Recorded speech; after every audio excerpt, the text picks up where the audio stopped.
Bonjour et bienvenue sur Au mieux de ta forme, le podcast pour reprendre votre santé en main. Je m'appelle Lisa, je suis nutrithérapeute et formatrice et ma mission est de démocratiser l'accès à la nutrition et à la santé préventive et holistique. À travers mes différents épisodes, je vous aide à démêler le vrai du faux. Je vous partage des interviews d'experts, des conseils naturels et nutritionnels et ma vision globale de la santé. Cette vision, c'est celle où les différentes approches ne sont plus étiquetées, séparées ni stigmatisées. Où au contraire, la science, la médecine quantique et les pratiques ancestrales se mêlent, où la relation à soi avec un grand S, à l'autre et à la nature sont mises à l'honneur. C'est cette vision globale qui, à mon sens, nous permet d'atteindre la pleine santé et un état d'être pour réaliser ce pourquoi nous sommes là. Alors j'espère que cet épisode vous plaira et je vous souhaite une excellente écoute. J'ai la joie de vous retrouver dans cet épisode de podcast qui fait suite au processus d'intégration. Dans cet épisode précédent, on avait parlé de la nécessité de se donner le temps d'expérimenter, de vivre, d'incarner un enseignement, d'intégrer une prise de conscience. Et dans cet épisode, on va vraiment voir comment intégrer tout ça concrètement, c'est-à-dire quels sont les outils. On va clairement parler de tout ce qui est en lien avec des formations, l'acquisition de connaissances, mais aussi tout ce qui est en lien avec des expériences vécues. Une séance thérapeutique, par exemple, avec des émotions et des pensées qui peuvent remonter, parfois même plusieurs jours après. Donc, je sais par avance que je vais pas pouvoir aborder tout ce que j'avais envie d'aborder parce qu'en fait, un petit point en ouvre 10 autres, qui en ouvre encore 10 autres, vous allez le voir. C'est d'ailleurs pourquoi on va faire une retranscription écrite de cet épisode. Et je vais vous envoyer les différents points que j'ai notés pour que vous puissiez les avoir avec vous, même si je vous invite, ça fait partie des outils pour intégrer des informations, d'écrire ce que vous allez écouter à votre manière. Certains, vous allez l'écrire sous forme de bullet point, aligné, certains, vous allez l'écrire sous forme de mind map. Quoi qu'il arrive, faites cette connaissance, cette transmission vôtre pour vraiment, encore une fois, mieux intégrer, vous imprégner de tout ça à votre manière et donc mieux le retenir. La première chose qu'on va faire déjà pour intégrer et mieux mémoriser tout ce qui va suivre, c'est un exercice qui fait partie de ce panel d'outils. Et cet exercice, il est très simple, c'est un exercice respiratoire. L'idée, ça va juste déjà d'aller se poser. On pourrait faire un exercice un peu plus long, mais c'est pas non plus le propos. Et ça va vous donner juste en 1 minute une sensation d'apaisement, parce qu'en fait, je vais vous aider à passer du système sympathique au parasympathique, c'est-à-dire d'être dans un état de présence, de calme, de réceptivité qui va vous permettre de mieux intégrer, de mieux mémoriser ce qui va suivre. Donc pour ça, vous allez poser une main sur le cœur et une main sur le ventre. Et je vais vous inviter à lever davantage au fur et à mesure de votre respiration, c'est-à-dire à chaque inspire, à faire en sorte que la main qui est sur votre ventre se lève davantage que celle qui est sur la poitrine. Tout simplement pour aller chercher une respiration qui est plus abdominale et qui vous permet tout de suite de vous poser, de vous connecter à votre corps. Et en même temps, je vais vous demander de mettre plus de poids et de conscience dans votre bassin pour vraiment mieux incarner votre corps. C'est comme si vous sortiez un petit peu de la tête et vous descendiez en vous. Et ensemble, on va inspirer et expirer avec des inspires sur 2 temps et des expires sur 4 temps. Le fait d'avoir des expirations plus longues que les inspirations, c'est justement ça qui permet d'activer le système nerveux parasympathique. Donc relâchez les épaules, détendez les plis du visage. Si vous êtes en train de rouler, que vous êtes en voiture ou que vous êtes peut-être en train de faire votre sport, vous pourrez faire cet exercice plus tard. Mais écoutez-le parce que vous saurez quoi faire avant chaque chose qui demande toute votre attention. Que ce soit une formation, que ce soit une discussion, que ce soit une séance avec votre coach, votre thérapeute, ou tout simplement quand vous avez envie d'être plus présente à ce qui se passe autour de vous.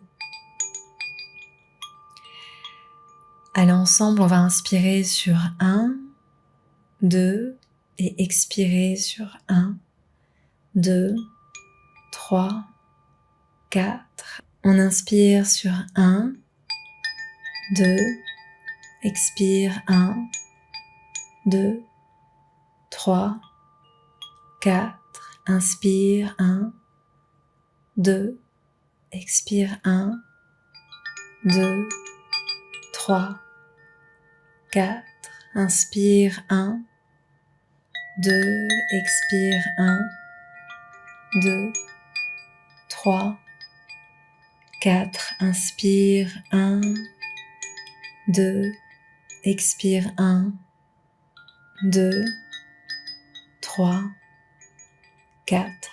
Tu peux garder les yeux fermés encore un instant. Reprendre un rythme de respiration naturel. Et tu peux déjà sentir comme ça fait du bien. Juste de respirer calmement. D'être pleinement ici et maintenant. Et à ce stade, je sais que tu es beaucoup plus réceptif ou réceptive à ce qui va suivre. Donc, ces outils pour intégrer les expériences. Donc déjà, voilà le premier. Voilà le premier. Être pleinement présent quand vous écoutez quelque chose, quand vous suivez quelque chose. Être pleinement présent à vous. Et ça passe par la respiration et par la connexion à votre corps. Ensuite, on va voir 3 points en particulier qui sont vraiment propres à tout ce qui est en lien avec un enseignement, une connaissance qui vous a été transmise et que vous voulez vraiment intégrer, ou une formation. Et pour cet exemple ici, on va dire qu'on part sur le principe qu'on parle d'une formation. Supposons que vous ayez envie de suivre IG1, qui est ma formation en nutrition préventive. Ok, qu'est-ce qui va faire que vous allez vraiment pouvoir vous imprégner, intégrer ce qui vous est transmis dans cette formation? Et pour moi, ça passe en 3 étapes. La première étape, c'est de prendre note de votre évolution. La deuxième, c'est de comparer les informations. La troisième, c'est de partager votre expérience et de mettre des mots sur ce que vous vivez, ce que vous apprenez. Alors pas de panique, vous allez voir, je vais bien prendre le temps d'aller détailler chaque étape. La première déjà, qui est le fait de prendre note de votre évolution, vous allez pouvoir, avant même de vous inscrire à la formation, avant même de vous engager dans un processus, et c'est là où on voit que le processus d'intégration commence bien avant que vous ayez terminé ou que vous ayez même commencé de consommer un contenu. Ça commence avant même de vous inscrire, en vous posant ces différentes questions. La première question, c'est pourquoi est-ce que vous cherchez à vous former dans ce sujet? La deuxième, c'est qu'est-ce que vous attendez de cette formation? La troisième, quel est votre objectif précis? Est-ce que c'est quelque chose en lien avec votre santé personnelle? Est-ce que c'est pour votre famille? Est-ce que c'est pour vous reconvertir? C'est peut-être les 3 à la fois, il y a peut-être d'autres choses. Quatrième question, comment est-ce que vous saurez que cet objectif est atteint? Et là, il est extrêmement important d'être précis ou précise. En clair, si par exemple vous vous dites, moi mon objectif c'est de perdre du poids.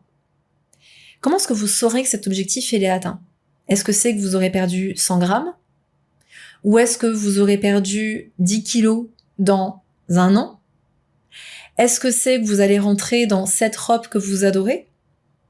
Est-ce que c'est plutôt quelque chose de l'ordre de je me fiche du physique, mais par contre je sais qu'au niveau de mes bilans sanguins ça va s'améliorer? Soyez extrêmement concret. Mettez-vous des dates, mettez-vous des chiffres pour vraiment savoir comment cet objectif sera atteint. Par exemple, si on est dans un tout autre registre qui est je veux devenir praticien en nutrition préventive, ok, vous saurez que vous aurez atteint cet objectif quand vous aurez votre diplôme. Quand vous aurez eu votre QCM final qui vous met sur votre écran, génial, t'es diplômé, félicitations. Ça peut peut-être être quand j'aurai eu déjà 10 premiers consultants qui ont eu des résultats. Vraiment aller détailler les choses au maximum pour faire en sorte que cet objectif il soit atteignable et que vous puissiez vous dire ok, c'est ça que je veux atteindre. 5e question, combien de temps allez-vous vous allouer pour réaliser cet objectif? Donc c'est à la fois, ok, je me donne 1 an pour atteindre cet objectif final, et je sais aussi que pour ça, je vais devoir accorder peut-être 3 heures par semaine à cet objectif. À travailler, à faire mes exercices, à suivre mes cours, etc., etc. Autre question sur ce sujet, donc par exemple, si on parle toujours de nutrition, vous pouvez vous demander à combien aujourd'hui, donc avant même de commencer quoi que ce soit, vous vous situez en termes de connaissances et de sentiment de légitimité dans ce domaine. Ça va juste permettre en fait de conscientiser tout ce que vous allez apprendre au fur et à mesure de votre parcours. Vous allez pouvoir voir qu'au départ, vous vous disiez peut-être, franchement, de 0 à 10, je pense que je suis à 2. Et peut-être que dans 1 an, vous allez vous dire, ok, là, peut-être que je suis à 7. Et ça, vous allez pouvoir le célébrer. Et cette notion de sentiment de légitimité, on est bien d'accord. Alors, c'est un point qui est hyper intéressant parce que, en fait, on est d'accord sur le fait que, et ça, on s'en rend vite compte, que cette légitimité, elle dépend pas de ce que vous apprenez, mais elle va davantage dépendre de ce que vous vivez. c'est le cumul de ce que vous apprenez et de ce que vous expérimentez qui vous donne un sentiment de légitimité. Mais si ça coince, si vous vous rendez compte que malgré ça, vous vous sentez absolument pas légitime, en fait, c'est génial parce que vous allez tout de suite savoir quel est le prochain travail introspectif que vous devez faire, quel est le prochain sujet, en fait, que vous allez devoir aborder. Et là, on va vraiment parler de la notion de confiance en soi, de valeur, d'estime de soi. À cela s'ajoute en plus le fait que quand on devient véritablement un expert dans un domaine, quand on commence vraiment à acquérir plus de connaissances dans un sujet, très souvent ce qui se passe, c'est que plus on avance, plus on a la sensation de rien savoir. Parce qu'on se retrouve face à l'immensité, en fait, de mais en fait, il y a tout ça, parce qu'on commence à creuser, on commence vraiment à élargir son niveau de conscience sur une thématique.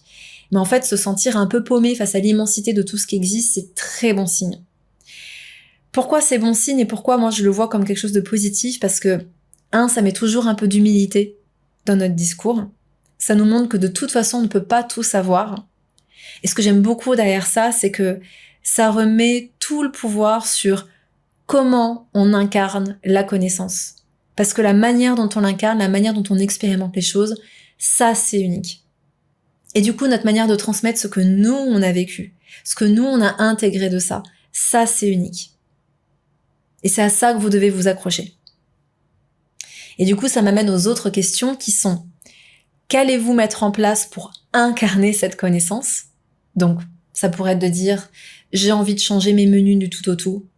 J'ai envie à chaque fois de tester des nouvelles recettes et il y en aura au moins 3 par semaine qui seront testées. Ça peut être: je vais me laisser 3 heures chaque semaine pour faire les exercices qui me sont demandés. Je vais vous donner différents exemples. On pourrait se dire, ok, vous vous engagez à ce que dès que je vous donne un exercice dans la formation, par exemple, vous vous disiez: cet exercice-là, je me donne minimum 3 semaines pour vraiment voir ce que ça fait sur moi. Voir l'effet que ça fait sur ma peau, sur mes cheveux, sur ma digestion, sur mon odeur corporelle, sur mon niveau d'énergie. Si vous faites une autre formation qui est par exemple dans le yoga, vous pouvez vous dire: ok, je vais pratiquer 45 minutes tous les jours.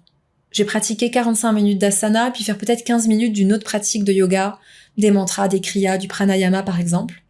Et idem, mettez-vous une grille d'évaluation pour voir votre évolution en matière d'ancrage, de clarté d'esprit, d'état de présence, d'énergie, de ressenti subtil. Pour ma part, je vais vous donner un exemple très concret. Je me forme en ce moment aux lectures akashiques. Et en fait, je m'étais dit, dès que j'apprends quelque chose de complètement nouveau, je me laisse au moins 3 semaines pour pratiquer en continu. Et tant que j'ai pas fait ça, je passe pas à l'étape suivante. Et au début, on a vu beaucoup de choses que je faisais déjà, donc je me suis dit cool, ça va aller vite. Et puis en fait, on est très vite arrivé à un moment où en fait, là, j'avais tout à apprendre et puis surtout, j'avais vraiment les séances de lecture à mettre en place. Et clairement, je vais être honnête avec vous, au rythme auquel je vais, en me laissant vraiment ces 3 semaines d'intégration, je pourrais jamais passer l'examen à la date prévue. Mais aujourd'hui, je préfère me dire, peut-être que cet examen, je le passerai dans 1 an ou dans 2 ans. Mais par contre, chaque étape, je l'aurai pleinement intégrée. Parce que maintenant, je me connais. Parce que maintenant, je sais que pour moi, je me fiche d'avoir un diplôme si toutes les choses sont vues à moitié, en fait. C'est d'ailleurs pourquoi aujourd'hui, je donne vraiment l'accès à vie à AG1, ou à mes formations de manière générale. Parce que j'ai déjà été pressée pour terminer des formations en 2-2, puis en fait, on n'a pas le temps d'intégrer. On n'a pas le temps de vraiment, s'imprégner des choses. Et aujourd'hui, c'est comme ça que je préfère faire pour moi. Donc, voyez ce qui fonctionne pour vous, mais posez-vous des jalons, posez-vous clairement des objectifs qui sont précis. Et dans tous les cas, tenez un journal, posez-vous ces questions avant même de commencer, notez vos ressentis au jour le jour et faites le bilan. Parce que le fait de tenir un journal et de faire ce bilan va vous aider à rester engagé dans ce que vous entreprenez, donc encore une fois en l'occurrence dans une formation comme là par exemple, et à pas lâcher pendant plusieurs semaines en vous disant bon ça fait 3 semaines que j'ai rien foutu, voire à lâcher complètement, parce que là c'est vraiment dommage. C'est-à-dire qu'à un moment donné vous avez senti un appel, vous avez investi sur vous, et lâcher juste par manque de rigueur et manque de discipline et manque de, on va dire, d'engagement vis-à-vis de vous-même posé dès le départ, c'est dommage. Ce qui veut donc dire que ces temps de journaling, on va dire, ils doivent être planifiés dans votre agenda. C'est vraiment hyper important et pour moi, ça c'est l'étape 1, c'est-à-dire que ça fait partie en tout cas d'un des points clés pour intégrer correctement les choses. Deuxième chose, c'est, comme je vous le disais, comparer, de rien prendre pour acquis, de pas vous arrêter seulement à un enseignement. Le but, là, c'est vraiment de vous forger votre propre avis en creusant le sujet et encore une fois en le testant sur vous. Et ça, pour moi, c'est le secret de l'expert. Il compare, il cherche sans cesse, il incarne ce qu'il apprend. Et ça, c'est vraiment tout sujet confondu. On peut parler de modèle nutritionnel, de dev perso, de théorie spirituelle, de fitness, de ce que vous voulez. C'est toujours ça. Même quelqu'un qui fait des tutos make-up, ce qui fait vraiment que la personne, elle est bonne dans ce qu'elle fait, c'est qu'elle a creusé, elle a comparé, elle a tout testé sur elle. Ok ? Donc, allez vraiment dans ce processus-là jusqu'à trouver ce qui fonctionne pour vous et ce qui résonne suffisamment pour que ça devienne votre vérité. Et là, quand je parle en fait de ce deuxième point qui est comparer, prenez rien pour acquis, vous arrêtez pas en fait à un seul enseignement, on peut tomber dans certains travers qui, notamment dans un phénomène qui est ce que j'appelle la boulimie informationnelle.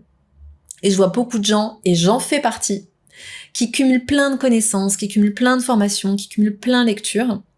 Et là, en fait, il y a deux options possibles. Soit on est chez un individu qui est curieux, qui est dans cette soif d'apprendre, d'évolution, donc très bien. Ça reste sain à condition qu'on aille au bout de la formation, qu'on aille au bout des livres, qu'on aille au bout de l'expérimentation, qu'on aille au bout de tout ce qu'on teste et tout ce qu'on met en pratique sur soi, et qu'on intègre ce qui résonne.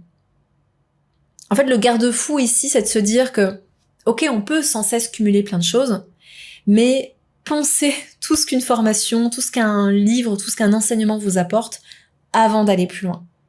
Et bien sûr, en vous donnant la liberté d'abandonner s'il y a quelque chose qui vous plaît pas. C'est-à-dire, si vous commencez à lire un livre et puis en fait ça résonne absolument pas, on est d'accord, ok ? C'est vraiment d'aller compléter les informations, mais sans vous forcer quand ça résonne pas. Maintenant, j'ai envie de mettre un petit PS aussi pour toutes les personnes qui se reconnaissent là-dedans et qui se disent « Ouais, c'est vrai quand même que j'ai tendance à jamais m'arrêter ». Je vous invite dans ce cas à aller écouter mon podcast sur mon parcours que j'ai posté le 14 avril 2023, où je vous partage comment j'ai commencé à faire plus de place à mon intuition, à mes connaissances innées, au lieu d'être sans cesse en train de remplir ma tête d'informations qui viennent de l'extérieur. Et je pense que ça peut être une piste à explorer pour vous aussi. Et j'ai envie de vous dire, arrêtez de croire que vous ne savez rien. Que ce que vous savez, c'est pas assez. C'est une croyance limitante. Et rappelez-vous que votre expérience de vie, c'est ce qu'il y a de plus important. Mais je pense que quoi qu'il arrive, même la deuxième option va vous parler. Et cette deuxième option, c'est, dans le fait de cumuler les connaissances, c'est qu'on pense que la solution, elle est toujours ailleurs. On cumule les livres sans les finir.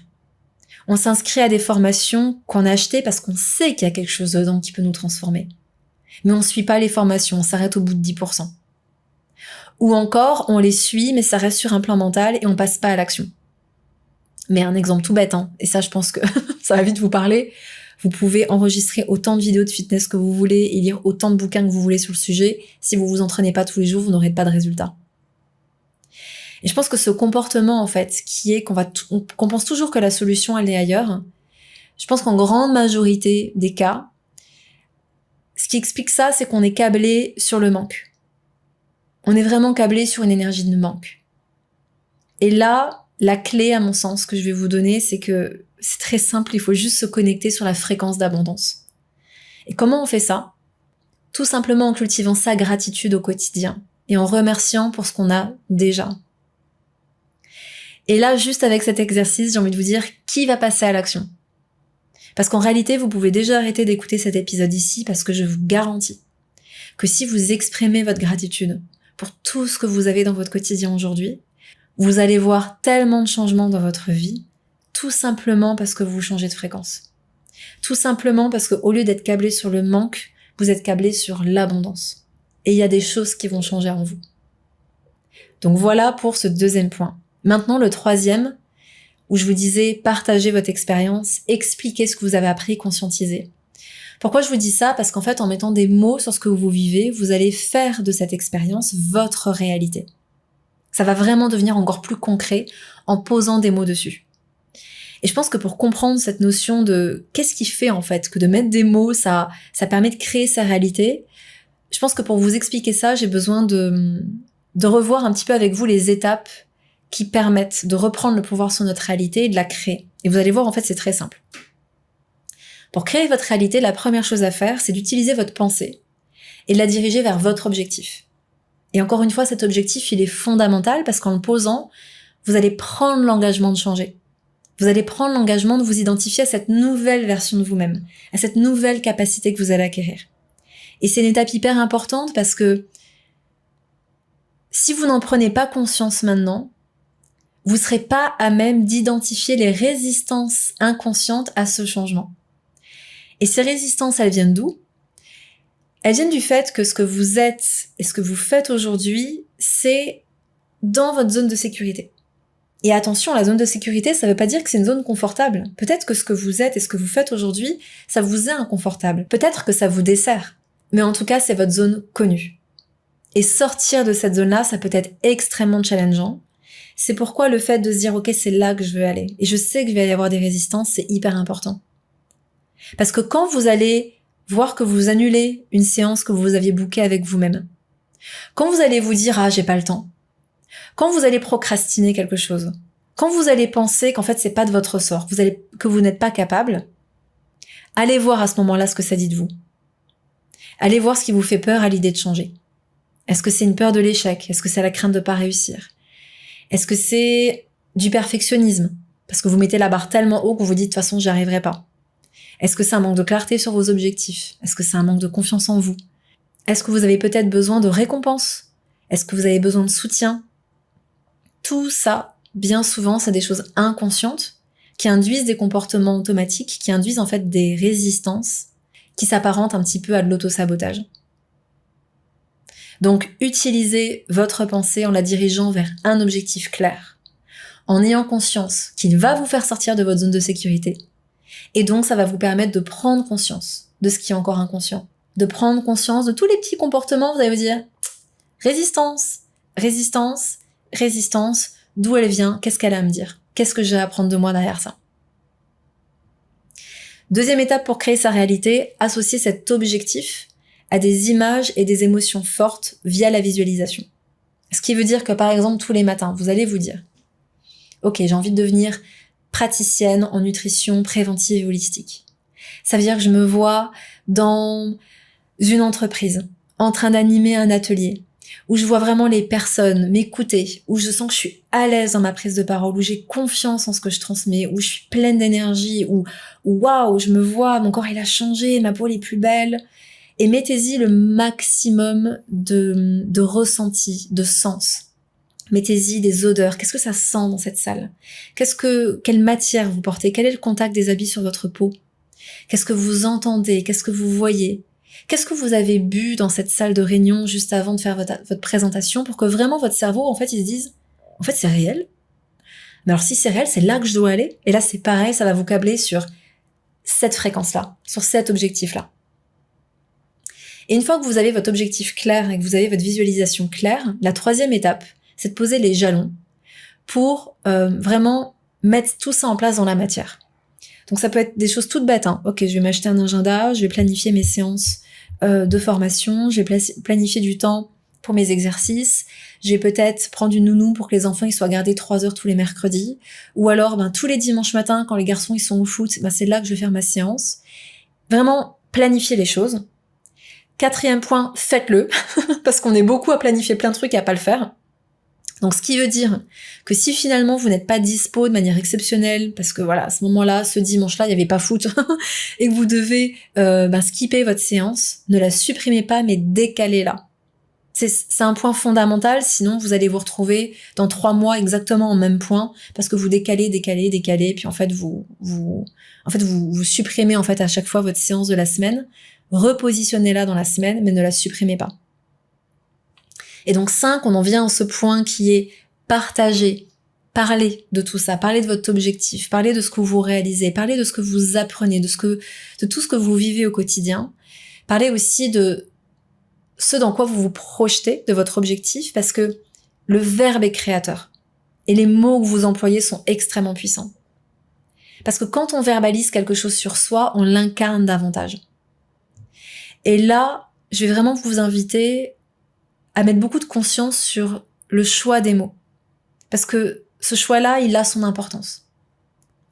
Par exemple, si en lançant ce podcast, je vous avais dit je suis Lisa et j'ai envie de vous parler de mon histoire. C'est complètement différent de « Bonjour, je suis nutrithérapeute, naturopathe et j'ai envie de démocratiser l'accès à la nutrition, à la santé ». Les deux sont vrais, mais la perception, elle n'est pas la même. La manière de parler de soi modèle notre réalité et les mots qu'on utilise modèlent la manière dont les autres nous perçoivent. Et ça aussi, ça crée une réalité différente. C'est pas moins bien, c'est pas mieux, c'est juste différent. Et vous avez le choix des mots que vous employez, donc ayez-en conscience.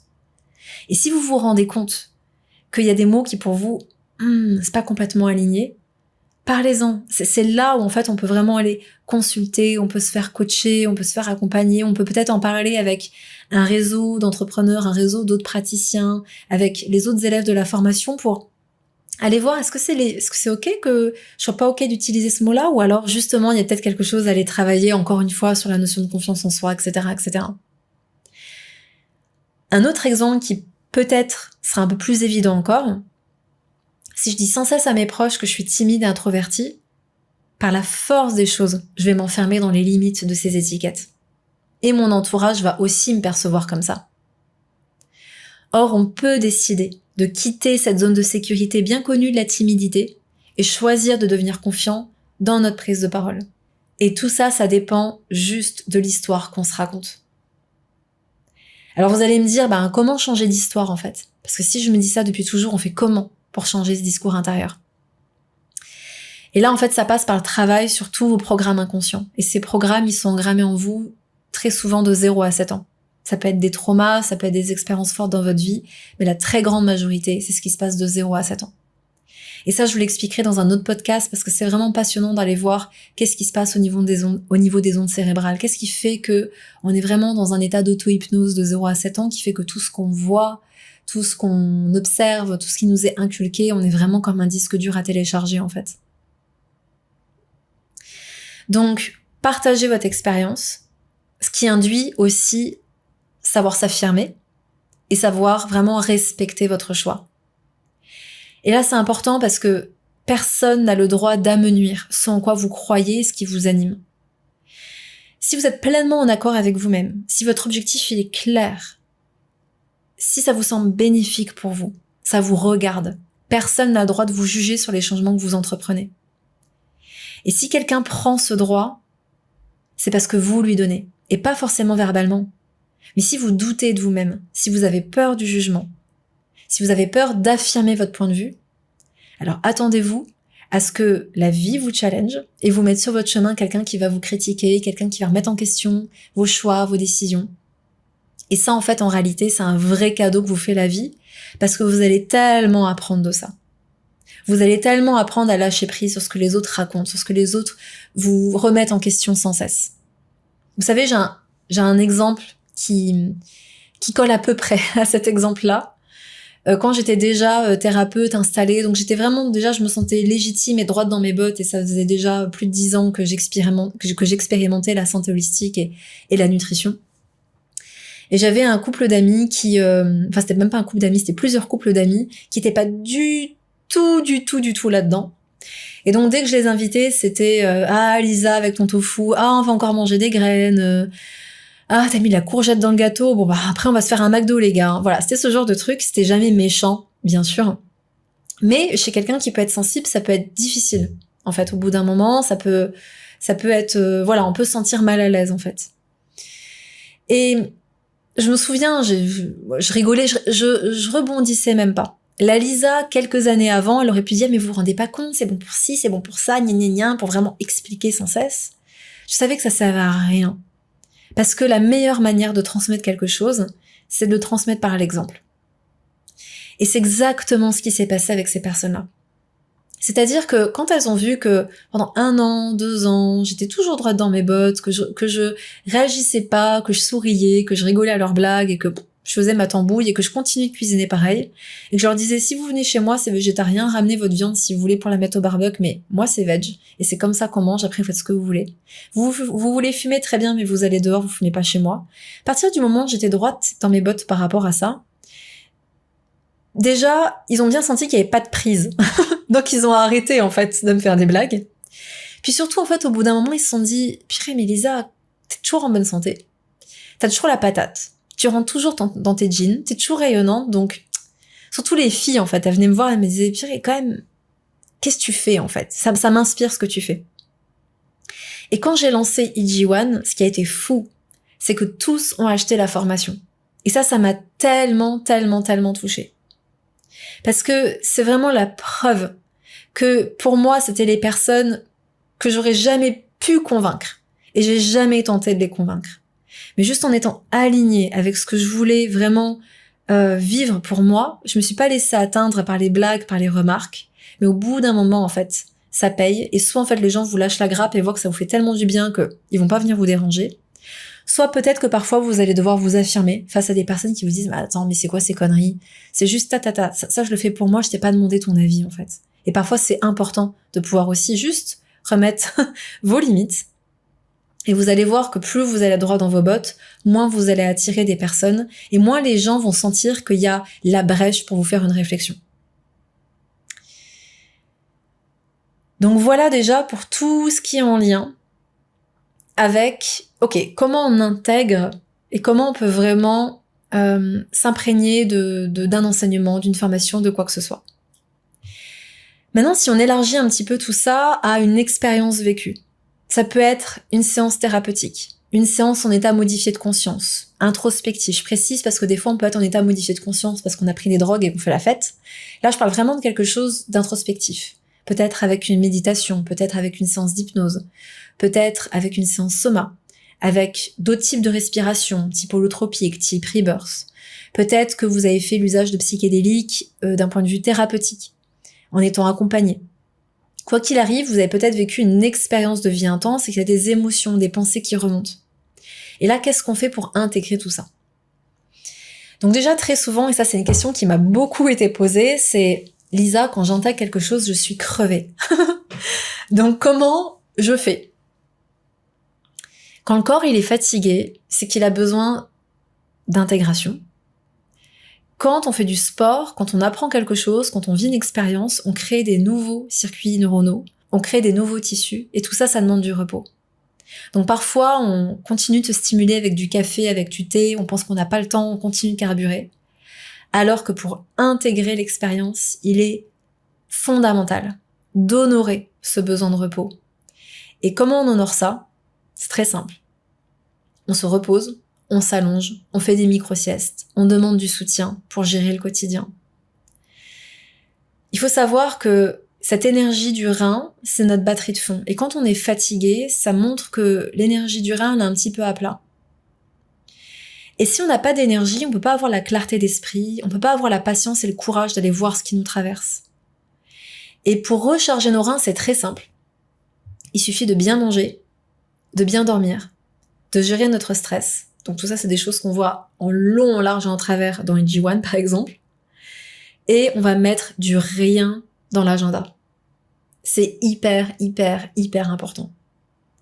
Parce que si vous continuez à remplir votre agenda à ras-bord, vous pouvez pas vous laisser le temps d'intégrer les expériences. C'est comme une bonne séance d'asana quand on fait du yoga. On termine toujours par un shavasana. On termine toujours allongé dans ce qu'on appelle aussi la position du cadavre pour laisser le temps encore de s'imprégner de ce qui vient de se passer durant la séance. Parce que quand on enchaîne des asanas, il se passe plein de choses. On étire nos fascias, on fait des nouvelles positions, on a notre tête à l'envers, notre corps il est en train de se dire « Waouh, il y a un changement de perspective là, qu'est-ce qui se passe ?» Il se passe plein de choses dans le subtil.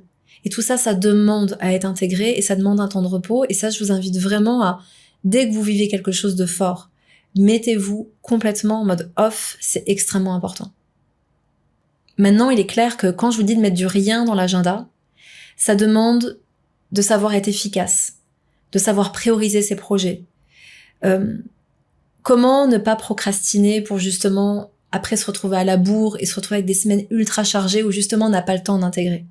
Comment prioriser des projets, comment alléger son agenda, comment se libérer émotionnellement aussi, comment connecter à des réponses intérieures, comment monter en fréquence, tout ça c'est des choses qui sont de l'ordre de l'auto-coaching, qu'on pourrait vraiment détailler. C'est d'ailleurs des choses que je vais aussi aborder dans EG Starter. Je vous fais d'ailleurs une micro-parenthèse. EG Starter, c'est un programme que je suis en train de préparer pour vraiment vous transmettre Ok, comment vivre Iji au quotidien sans passer par la théorie. On veut juste savoir qu'est-ce qu'il faut faire matin et soir, comment manger, quel est le programme à suivre en fait pour intégrer la santé holistique dans son quotidien. Et en fait, je vous ai conçu un programme par saison où je vous partage justement ces méthodes d'auto-coaching, donc comme je vous le disais précédemment, qui moi m'ont beaucoup aidé. Et dans un processus d'intégration, c'est hyper important. Donc à la fois, on ira voir dans Iji Starter pourquoi on procrastine, comment on priorise les projets, comment on allège son agenda. Et en fait, ça va compléter un petit peu ce qui est de l'ordre de mettre du rien dans l'agenda. En fait, comment retrouver de la place.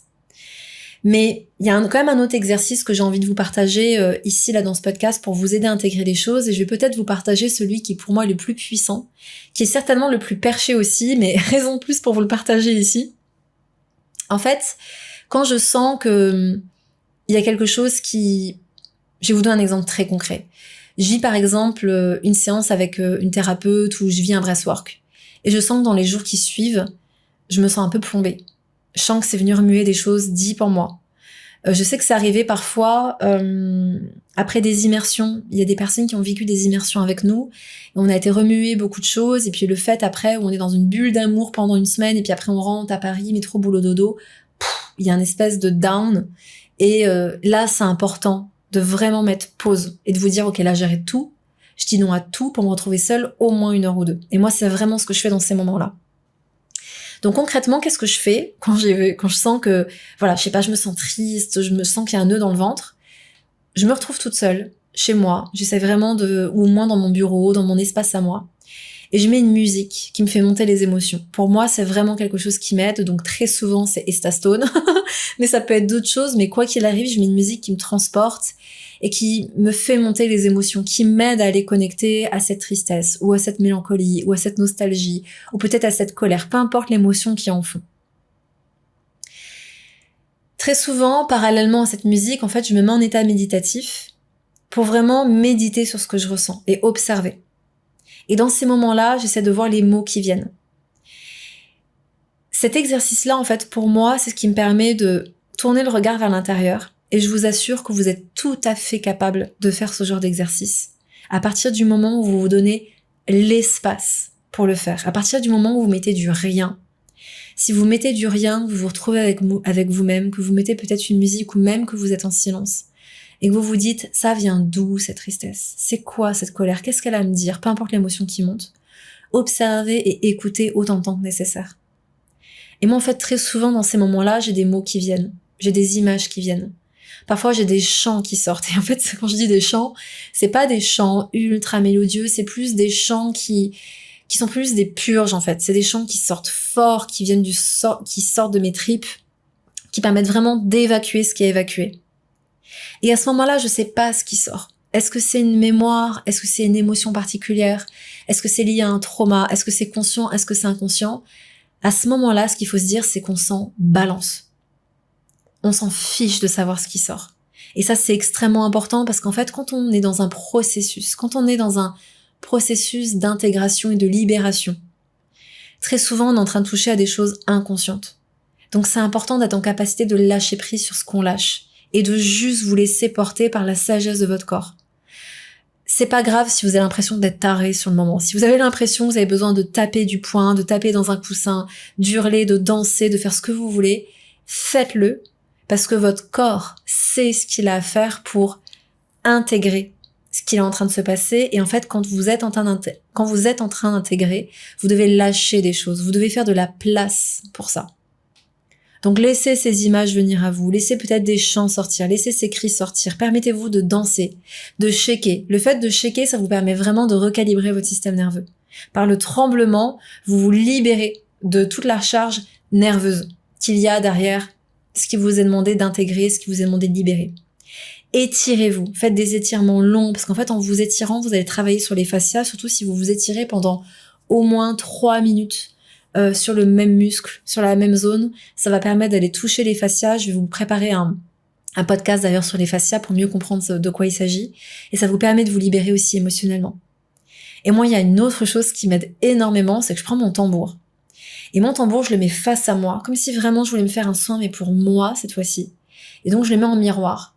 Et je me laisse porter par ce qui me vient pour le choix du rythme, ou par l'intensité avec laquelle je vais jouer. Et là, je laisse venir. Et très souvent, ça va plus loin. Il y a d'autres danses qui viennent, il y a d'autres chants qui viennent, il y a d'autres images qui peuvent venir, mais c'est quelque chose d'extrêmement efficace pour moi. Et peut-être que cette étape du tambour, peut-être que pour vous, ça va être de vous mettre au piano. Peut-être que pour vous, ça va être de vous mettre à dessiner, à peindre, à sculpter. Rentrer dans un processus créatif qui vous permet de vous exprimer. C'est hyper, hyper puissant. Et je vous garantis qu'après ça, quand je fais tout ça, je suis plus la même personne. J'ai vraiment posé sur le tapis tout ce que j'avais à purger. Alors je dis sur le tapis parce que souvent, soit je fais ça dans mon salon et j'ai un grand tapis, soit je fais ça dans mon bureau et pareil, j'ai un bon tapis, mais c'est vraiment, boum, j'ai tout posé, j'ai vidé mon sac.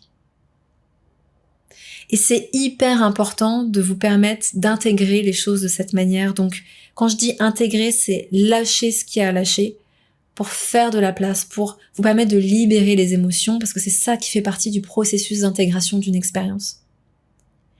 Et si vous avez besoin de messages, sentez-vous libre de prendre un livre dans votre bibliothèque et d'ouvrir une page pour dire « Donnez-moi un mot ».